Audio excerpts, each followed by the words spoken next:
네, 은혜로운 찬송 하나님이 크게 영광 받으신 줄 믿습니다. 여러분 일주일 동안 잘 지내셨죠?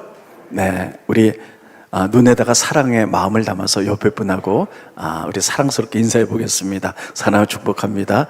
건성으로 하지 마시고요. 네, 네, 사랑을 축복합니다. 오늘은 지난주에 이어서 성경 읽기표에 따라서 에스라서 두 번째 이야기, 여기 말씀을 전하도록 하겠습니다. 이스라엘 민족은 하나님을 선택한 민족인데 그들이 우상 섬기고 그리고 죄를 짓다가 나라가 다 멸망했습니다. 그래서 바벨론 나라에 포로로 잡혀갔지요. 근데 예레미야가 예언하기를 너희가 포로로 잡혀가면 70년 만에 돌아올 것이다. 그 예언대로 그들이 70년 만에 돌아옵니다. 돌아올 때 3차에 걸쳐서 돌아오죠. 첫 번째는 수룹바벨이라는 분이 총독이 되어서 돌아옵니다. 이스라엘 민족이 돌아와서 그들이 했던 것은 성전을 짓는 것이었어요. 근데 그들이 성전을 짓고 난 다음에 그들이 잘 축복받을 줄 알았는데 자연재해가 심하고 의회 침략 때문에 그들이 많은 고통을 겪습니다. 그러다 보니까 그들의 믿음이 헤어져서 말씀을 뛰어넘어 이방인들과 결혼하고 타락의 생활을 합니다. 그 이야기를 바사제국에 있는 에스라가 들었어요. 그래서 에스라가 두 번째 총독이 되어서 이스라엘 민족에 돌아오는데 1차가 돌아온 다음에 80년이 지난 거예요. 그리고 돌아가서 이스라엘 민족에게 말씀이 없어서 저러니 말씀을 가르쳐야 되겠다 하고 돌아가서는 말씀을 가르치죠. 그리고 종교 개혁을 일으킵니다. 근데 성전도 짓고 말씀으로 개혁을 일으켰는데 그 아름다운 예루살렘 성전의 성곽이 무너져 내렸어요. 성곽이 없으니까 외부의 적들이 쳐들어오죠. 그래서 이스라엘 민족이 늘 불안하게 생각하니까 느헤미야가 따라했는데 느헤미야가 이스라엘 민족을 이끌고 세 번째 돌아옵니다. 에스라와 느헤미야는 동시대 사람이에요. 돌아와서는 성곽을 지어야 되겠다. 그래서 성곽을 이스라엘 민족과 함께 52일 동안 짓지요. 그래서 그들이 성전을 짓고 말씀의 개혁운동 가운데 말씀의 기초를 넣고 성곽을 쌓습니다. 그래서 유다 주가 됐고요. 이렇게 해서 구약의 성경은 끝나게 됩니다. 그리고 이들이 독립운동을 벌려서 독립을 일으키게 되는 거죠. 그런데 에스라서 느헤미야서는 원래 한 권의 성경이었는데 사람들이 편견에 따라서 이렇게 두 권으로 나뉘었다. 지난주에는 에스라에 대한 첫 번째 얘기를 했어요. 에스라가 돌아와서 말씀을 가르쳐야 되겠다 생각하고 아하와 강가에서 이스라엘 민족을 모아요. 그런데 돌아갈 때 숫자를 세어보니까 레인들이 한 명도 없었어요. 레인들이 왜 중요하냐면 레인들의 사명 중에 하나가 말씀을 가르치는 거거든요. 근데 에스라가 돌아가서 말씀을 가르치려고 했는데 혼자는 감당이 안 되는 거예요. 그래서 사람들을 불러서 설득시켜서 특별히 레인 40명이 같이 돌아오는 것까지 지난주에 말씀을 드렸습니다. 오늘은 돌아와서 어떤 일을 했는가. 에스라가 돌아와서 밤에 이스라엘 민족의 영적 상태가 어떤가 하고 정탐을 해봅니다. 그런데 참으로 기초가 다 무너져 내렸어요. 말씀도 제대로 읽지 않고 말씀이 없다 보니까는 자기 멋대로 살고 특별히 모범을 보여야 될 방백들과 제사장들이 그들의 자녀들을 이방 여인과 결혼시키고 막 이렇게 타락의 생활을 합니다. 그래서 그것을 가지고 이제 성전 앞에서 가슴을 치면서 그들이 자기를 회개하죠. 하나님 우리 죄 때문입니다. 느헤미야가 자기 머리카락을 뽑고 속과 겉을 찌면서 회개하게 됩니다. 그래서 결정을 하는 거죠. 이스라엘 민족의 근간이 무너진다. 지금 하나님은 이방 여인과 결혼하지 말라 그랬는데 그들이 이방 여인과 결혼해서 지금 오히려 이방 여인의 영향을 받아서 그들이 하나님을 버리고 우상을 섬기고 타락의 생활을 하니 이런 것을 가지고 이방 여인과 다 강제로 이혼을 시켜서 되돌려 보내자 이렇게 결정을 합니다. 여러분 성경에 보면 하나님 이방 여인과 결혼하지 말라 그랬는데 이런 결혼을 했습니다. 이방 여인이라 할지라도 하나님을 믿기로 결정한 사람들과는 결혼할 수 있었어요. 우리가 구약에 보면 룻기 있죠? 룻을 보면 모압 여인인데 하나님을 믿었죠. 이런 여인과는 결혼할 수 있었어요. 또 우리가 여호수아에 보면 여리고성을 쳐들어갔을 때 라합이라는 기생이 있었어요. 근데 이 라합이라는 기생도 하나님을 믿었죠. 그래서 결혼해서 그들이 살 수가 있었어요. 이방 사람이라 할지라도 하나님을 믿기로 결정한 사람과는 결혼할 수 있었어요. 근데 하나님을 믿지 않고 계속 우상을 섬기는 사람들과는 절대 결혼할 수가 없었어요. 왜냐하면 사람은 결혼하면 서로 여러분 이렇게 영향력을 주고받습니다. 그러면 이스라엘 남자와 이방 여자가 결혼하면요, 여러분 영향력을 주는 것보다 영향을 여자한테 받아요. 그래서는 이스라엘 남자가 하나님을 버리고 우상을 섬기는 이런 일이 벌어지죠. 근데 보니까 에스라서 돌아와서 보니까요, 특별히 지도자들, 제사장의 자녀들, 또 위정자의 자녀들이 이방 여인과 결혼하는 거예요. 그러면 이스라엘 민족이 지금 우상 섬기다가 망했는데 70년 만에 돌아와서 그들이 믿음의 기초를 쌓는데 이게 근간이 다 흔들리는 거예요. 그래서 에스라는 안 되겠다 싶어서 단호하게 결정합니다. 그래서는 이방 여인들을 조사하고 그 여인들을 다 내어 보내게 됩니다. 그리고 나서는 이스라엘 민족을 다 성문 앞에 모아요. 그래서 이제 수십만 되는 이스라엘 민족 앞에 성경을 가르칩니다. 근데 그 당시에는 뭐 마이크가 있었겠어요, 뭐 여러 가지 칠판이 있었겠어요. 그래서 에스라가 성경을 읽으면 저기 뒤에 사람은 아무리 크게도 들리지가 않아요. 그래서 레인들이 에스라가 서서 말씀을 가르칠 때 곳곳에 레인들이 섰습니다. 그래서 에스라가 말씀을 읽으면 레인들이 듣고 그 옆에 사람에게 말씀을 또 읽어주고 사람들 이 말씀이 무엇입니까? 그러면 다 설명을 해줘요. 그래서 그들이 말씀을 깨닫게 됩니다. 말씀을 깨닫게 되니까 우리가 예전에 그냥 행했던 것, 말씀을 통해 보니까 우리가 잘못 살은 거구나, 죄구나, 그들이 회개하고 깨닫게 돼요. 그래서요, 그들이 아침에 모이면 3시간을 성경을 읽습니다. 그리고 3시간은 회개 기도를 해요. 그래서 결정을 합니다. 우리들이 정말 하나님만 섬기자, 종교 계획을 일으키게 됐다. 이게 에스라의 마지막의 내용입니다. 그래서 에스라는 돌아갔고요, 단호하게 이방 여인들과 이혼을 시켰고 이스라엘 민족을 성경 가운데 가르쳐서 종교 계획을 일으킨 사람이다. 이렇게 여러분들이 아시면 좋겠습니다. 그러면 이 에스라의 이야기를 통해서 3가지로 여러분들에게 말씀을 나누어서 전하도록 하겠습니다. 우리 부목사님도 한번, 이게 누가 없나? 이게 잘 안 되네요. 노트가 안 되네. 네. 보면은요, 이 노트가 다 되는데 우리 부목사가 누구 내려가서 한번 이것 좀 조정해, 올라와서 이거 좀 조정해 달라 그러세요. 이게 노트가 다 끝났네요. 네. 첫째, 에스라는요, 제사장인데 단호한 결정을 했던 제사장이에요. 따라서 단호한 제사장, 임을 알 수가 있어요. 우리가 성경을 읽다 보면요, 제사장이 있고 선지자가 있어요. 근데 제사장과 선지자는요, 비슷하지만 좀 다른 사람들이에요. 선지자는 어떤 사람이냐? 이스라엘 민족이 죄를 졌을 때 성경을 바탕으로 해서 이것이 죄야, 이렇게 살면 안 돼, 꼭꼭 집어낸 사람입니다. 그리고 너희가 이 죄를 회개하지 않으면 하나님께 돌아오지 않으면 너희가 심판받아. 그러나 회개하고 돌아온다면 너희가 다시 구원받아 하면서 여러분 아주 칼 같은 말씀으로 죄들을 끌어낸 사람이 선지자예요. 반면에 제사장은 어떤 사람이냐? 백성들이 죄를 짓고 돌아오잖아요. 그럼 하나님 앞에 엎드리면 그들을 위해서 대신 죄를 용서해주고 하나님께 제사 드려주고 그들을 포용하고 안아주고 했던 사람이에요.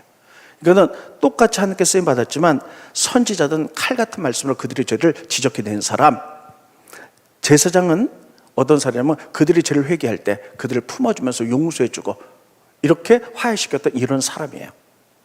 그래서 여러분 에스라는 제사장이잖아요. 그래서 돌아와서 이스라엘 영적 세계를 다 보는 거예요. 다 봤는데 그들이 너무나 잘못 살죠. 선지자 같으면 일어나서 이렇게, 너희들이 이렇게 잘못 살아서 이거 죄고 죄니까 회개해, 이렇게 했을 거예요. 그런데 여러분 이 에스라는 제사장이기 때문에 그가 회개했던 방법은 이겁니다. 성전 앞에 엎드려 가지고요, 이스라엘 민족의 죄를 자기의 죄로 끌어안는 거예요. 그래서 우리가 잘못했습니다 하면서 자기의 죄로 끌어안고요, 머리카락을 자기가 뽑으면서 속옷과 겉옷을 찢으면서 민족을 대신해서 회개한 역사가 일어나게 됩니다. 스크린 보시죠. 에스라서 9장 3절에 보면 에스라가 이 일을 듣고 이스라엘 민족의 타락한 모습을 본 다음에 속옷과 겉옷을 찢고 머리털과 숨을 뜯으며 기가 막히게 앉아있으니, 그러면서 4절 5절부터 쭉 보면요, 회개하는 장면이 나오는데 우리가 잘못했다 우리라고 합니다. 에스라는 사실 말씀대로 살던 신실한 자였기 때문에 죄를 진 적이 없어요, 별로. 근데 이스라엘 민족의 죄를요 자기 죄로 끌어안는 거예요. 그래서 내가 이래서 그냥 이스라엘 민족을 용서해 주십시오 하고 끌어안고, 이렇게 제사장으로 끌어안고 회개했던 제사장의 전형적인 모습입니다. 여러분, 우리는 교회가 이래야 될 줄 압니다. 우리가 어떤 나라의 잘못을요, 하나님 제가 잘못했어요, 위정자가 잘못했어요 하는 것보다는 그들의 죄를 우리가 끌어안고 하나님 용서해 주십시오. 또 어떤 성가대가 예를 들어서 뭐가 잘못했을 때 우리가 뭐 성가대 얘가 잘못했어요, 저 사람이 잘못했어요 하는 게 아니라 우리의 죄로, 우리 때문입니다. 끌어안고, 이렇게 교회는 서로 용서하고 용납하고 서로 끌어안는 공동체가 교회인 줄 믿습니다.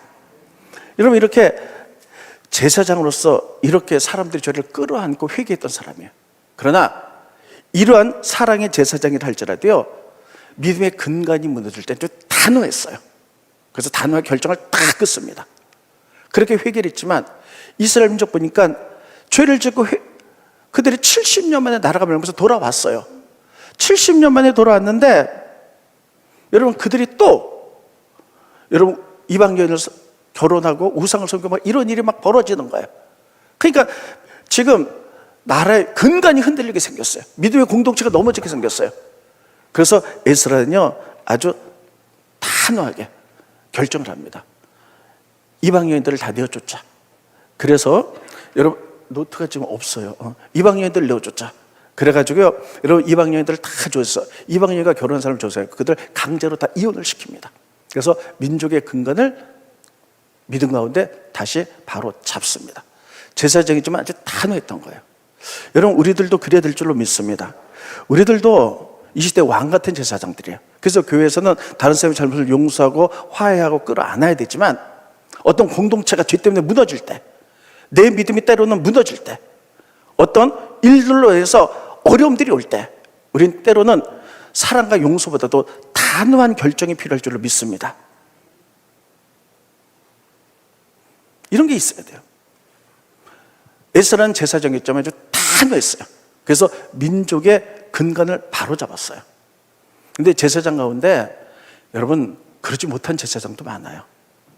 예를 들면 이런 겁니다. 여러분 잘 아는 대로 구약에 엘리라는 제사장이 있죠. 근데 두 아들 홈리하고 비나스가 다 제사장이에요.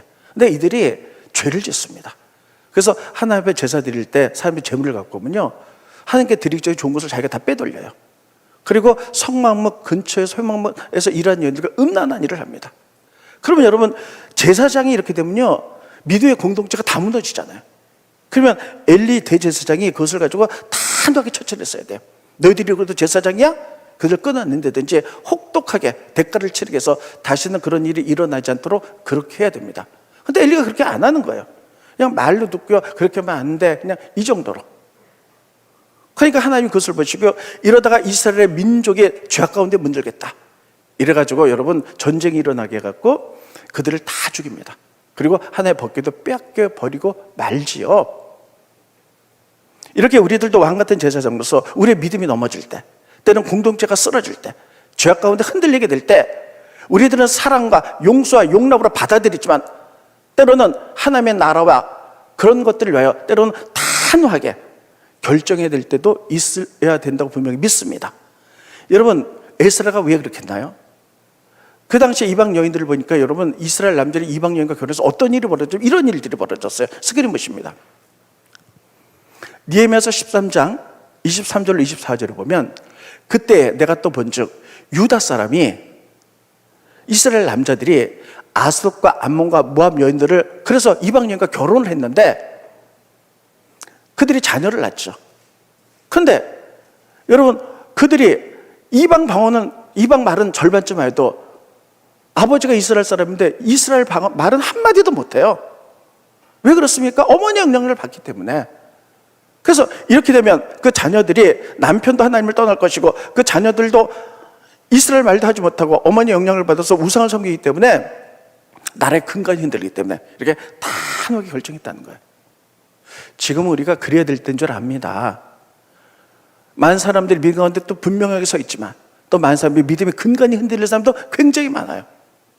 이때 무엇 때문에 내가 넘어지고 흔들리고 있는가? 우리의 자녀들이 무엇 때문에 흔들리고 넘어지고 있는가? 우리의 공동체가 무엇 때문에 흔들리고 넘어지고 있는가? 우리가 용서하고 용납돼야 되겠지만 여러분 그런 것들을 보면서 단호하게 우리의 믿음 공동체를 넘어뜨리려고 하는 것들을 끊어내는 결정들이 있으시기를 예수님 여러분 축원드리겠습니다.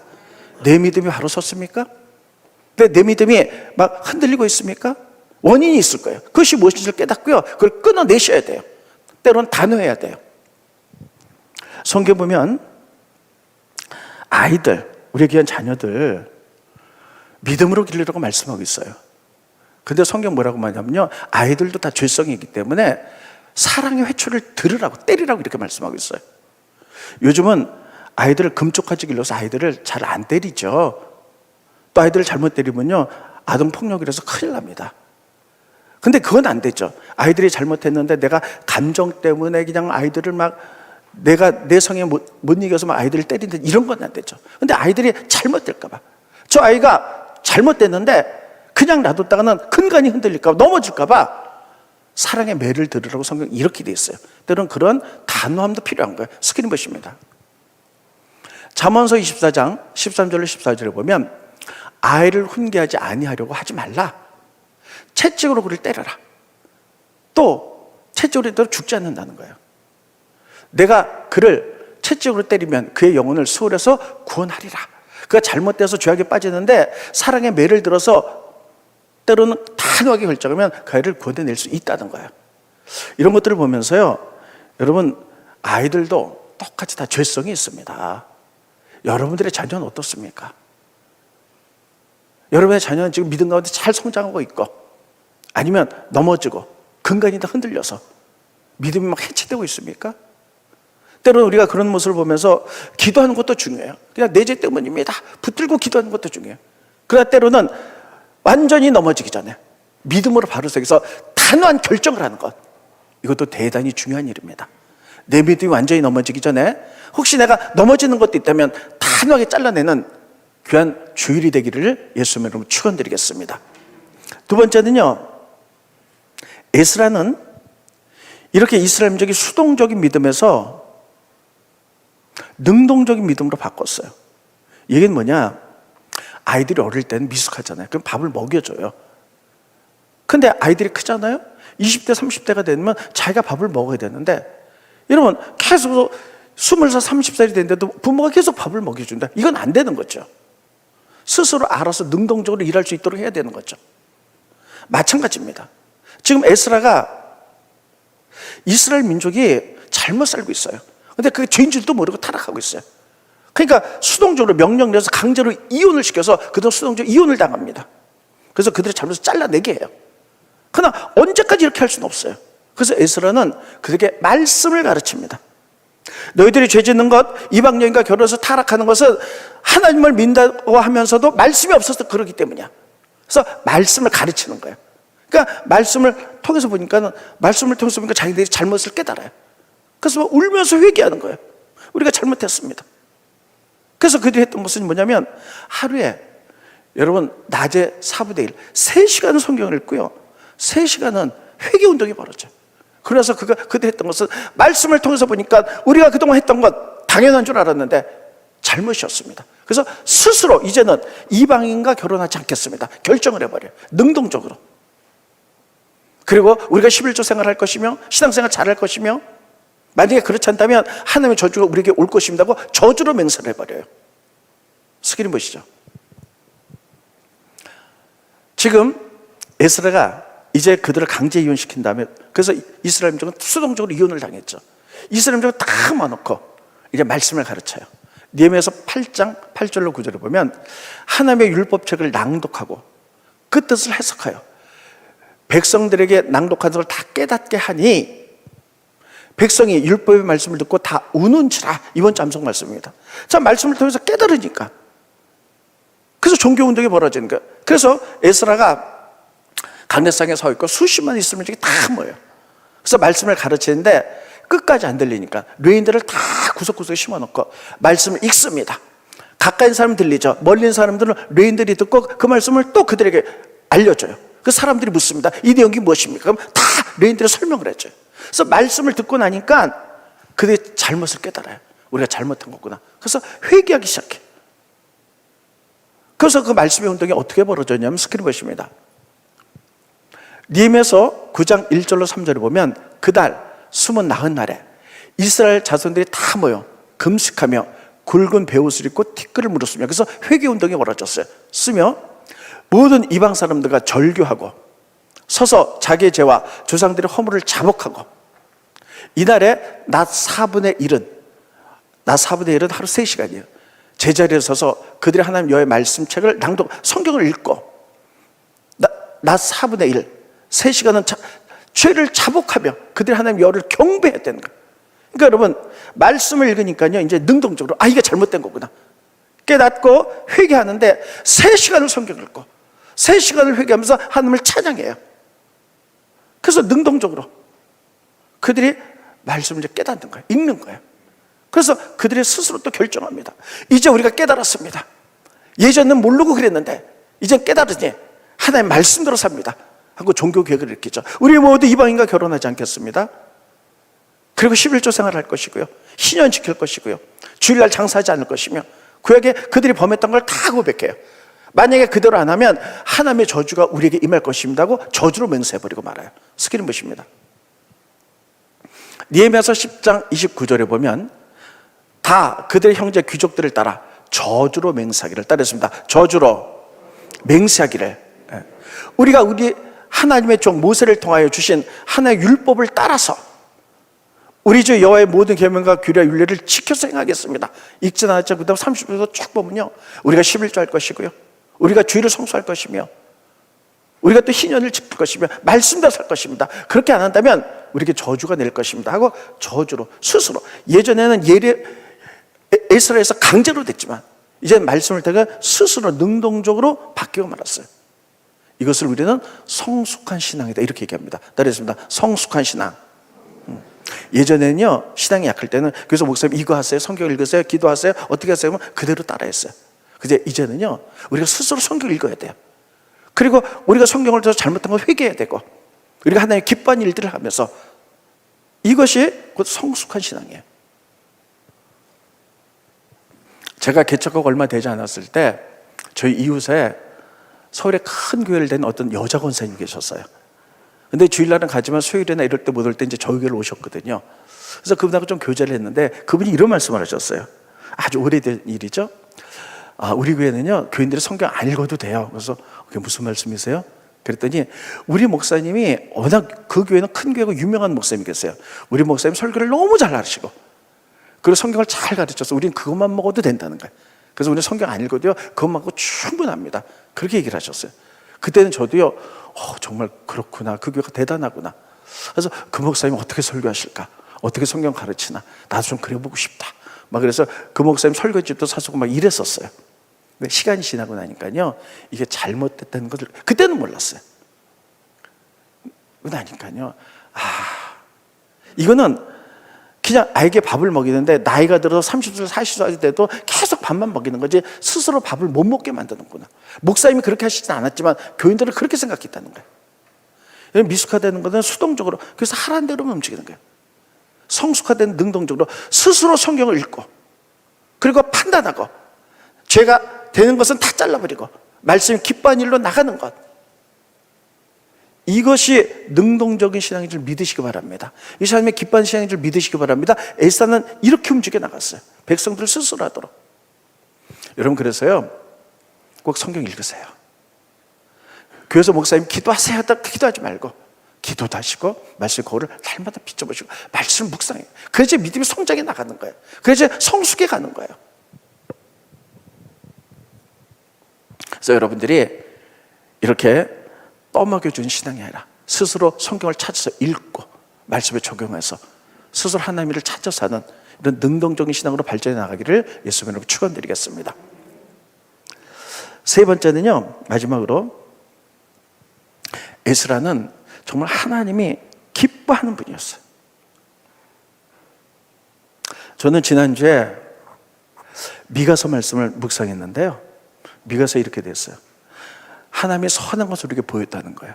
근데 그것을 행하는 사람이 기뻐한다는 거예요. 근데 하나의 선한 거 보이고 이것을 행할 때 기뻐하는데 하나님 뭘 보이셨냐? 첫째, 공의. 둘째, 사랑. 세 번째, 겸손이에요. 자, 미가서 보고 이거 설명해 드리겠습니다. 스크린 보십니다. 미가서 6장 8절입니다. 사람아, 주께서 선한 것이 무엇임을 우리에게 보이셨어요. 이게 선한 거다. 이렇게 행하라.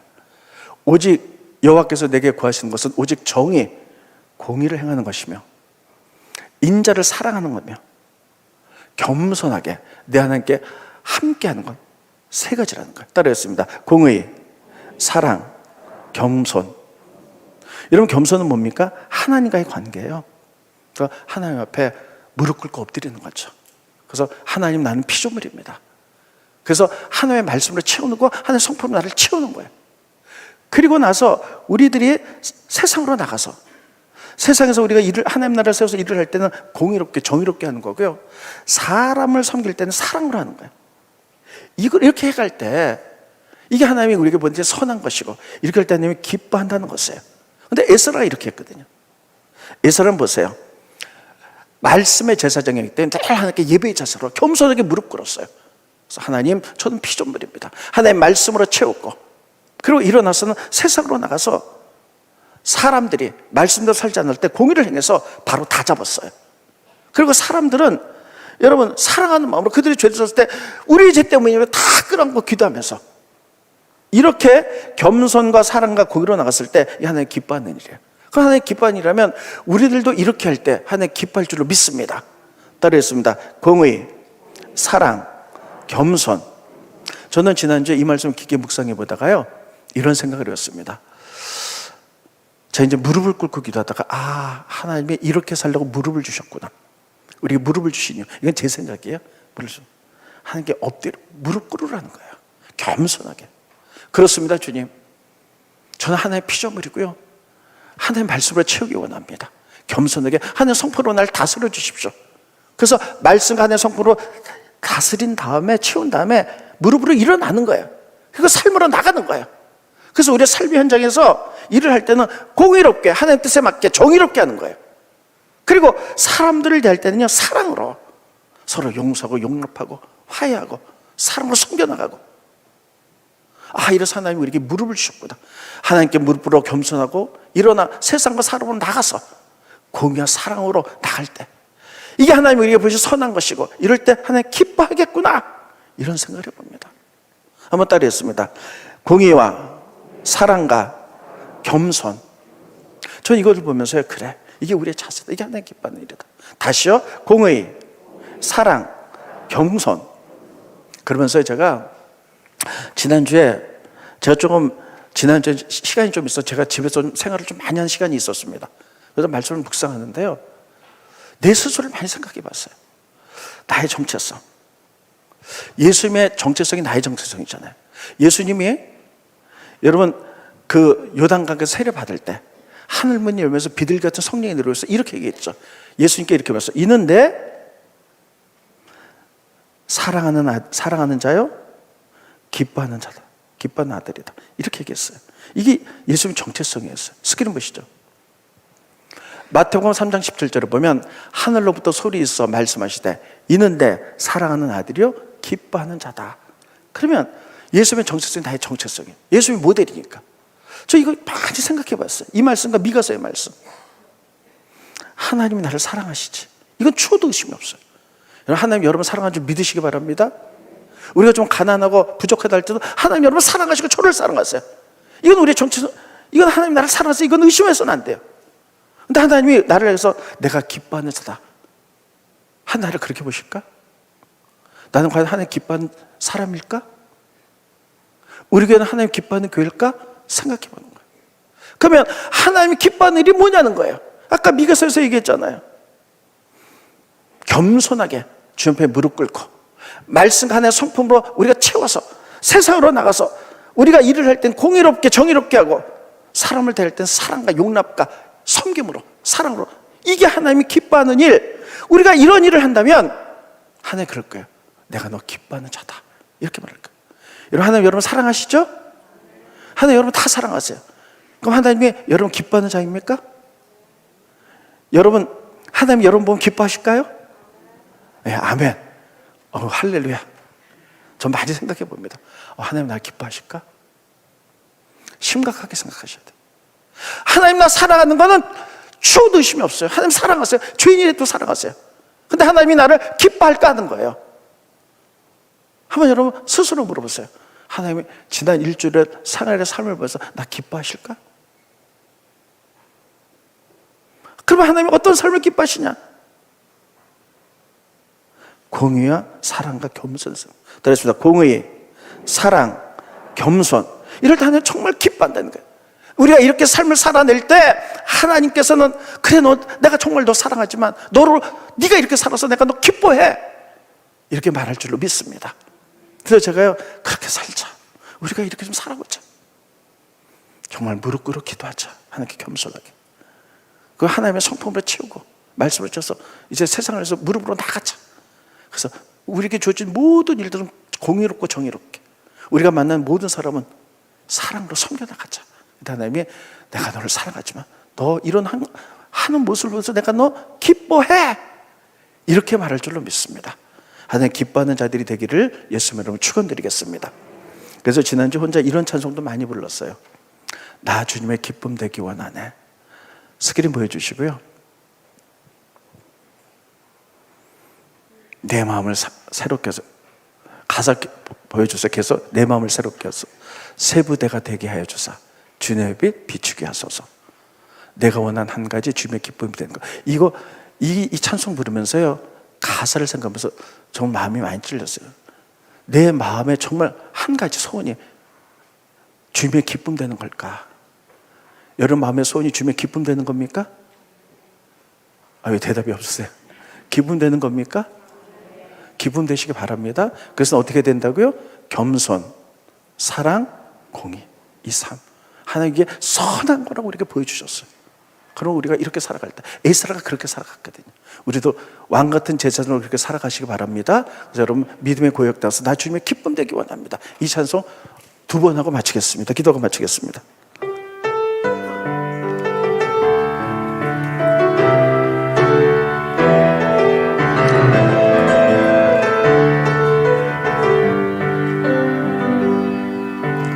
나 주님의 기쁨 되기 원하네.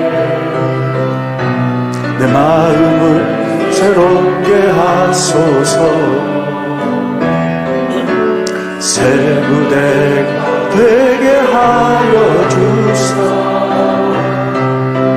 주님의 빛 비추게 하소서. 내가 원하는 한 가지 주님의 기쁨이 되는 것. 내가 원하는 한 가지 주님의 기쁨이 되는 것. 가사 생각하면서 다시 한번 정말 우리가 양심에 손을 얹고 믿음에 손을 얹고 찬양해 보겠습니다. 내 정말 한 가지 소원이 주님의 기쁨 되는 걸까? 그런 거라면 정말 주님의 기쁨 되기 위해서 주님의 선한 거 보여주신 거, 공의와 사랑과 그리고 겸손의 삶을 살겠습니다. 이렇게 결정하시기 바랍니다. 1절 다시 한번 하고 정말 이게 우리 그렇게 되기 원합니다.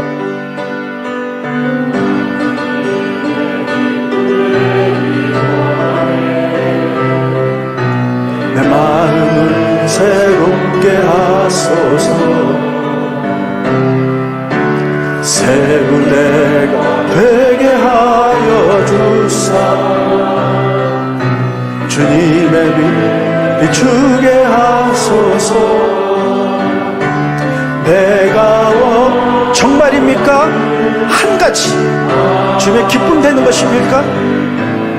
이 말에 진심으로 예스할 수 있어야 됩니다. 내가 원하는 한 가지 주님의 기쁨이 되는 것. 내가 원하는 한 가지, 내가 원하는 한 가지 주님의 기쁨이 되는 것. 내가 원하는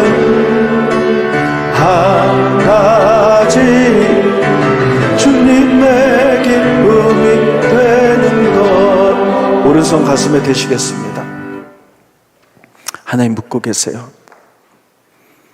내가 너를 사랑한다. 이건 추워도 의심이 없습니다. 하나님 우리를 사랑하세요. 그러나 하나님이 내가 너를 기뻐한다. 과연 나에게 이렇게 말씀하실 수 있을까? 내가 그런 하나님의 음성을 들을 수 있을까? 정말 내 소원 한 가지가 주님의 기쁨 되는 것일까? 찬양은 했지만, 그러기 위해서 주님이 선하게 우리에게 보이신 길, 미가서의 말씀대로 주님 앞에 겸손하겠습니다. 주님의 말씀과 인격으로 채워서, 성품으로 채워서 우리 삶의 현장에 가서 이런 공의롭게, 정의롭게 사람은 사랑으로 섬기겠습니다. 이 세 가지 꼭 해서 주님 기쁨 되겠습니다. 여러분 마음속에 결정하시고요, 제가 기도하겠습니다. 주님, 오늘 에스라서의 말씀을 읽었습니다. 하나님, 우리들이 수동적인 신앙에서 능동적으로 바꾸기 원합니다. 말씀을 떠먹여주는 신앙에서 이젠 스스로 말씀 읽고 하나님 말씀 가운데 잘못된 부분을 회개하며 주님이 기뻐하는 삶으로 나가길 원합니다. 주님이 기뻐하는 것 한 가지, 우리가 선한 것 보이셨는데 하나님, 우리가 겸손하게 주님 앞에 무릎 꿇기 원합니다. 그래서 주님의 말씀과 또 주님의 사랑과 성품으로 채우게 하게 하시고, 이제는 예배를 통해 그것이 채워졌다면 무릎을 펴고 일어나서 삶의 현장으로 나가기 원합니다. 우리에게 주어진 일을 할 때는 공의롭고 정의롭게 하게 하시고, 사람들을 섬길 때는 사랑으로 섬기며 용서하고 화합하고 하나 되게 하셔서 주님이 기뻐하는 일 할 수 있도록 도와주시고, 주님이 보시기에 정말 내가 기뻐하는 자구나, 정말 주님이 기뻐하는 교회구나, 이렇게 칭함받을 수 있도록 축복하여 주시옵소서. 그래서 우리가 주님 뜻대로 살기로 결정합니다. 우리의 의지에 기름 부어줘서 하나님, 주님의 기뻐하는 삶을 일주를 살아갈 수 있도록 복 내려 주시옵소서. 감사하며 예수님의 이름으로 간절히 기도합나이다. 아멘.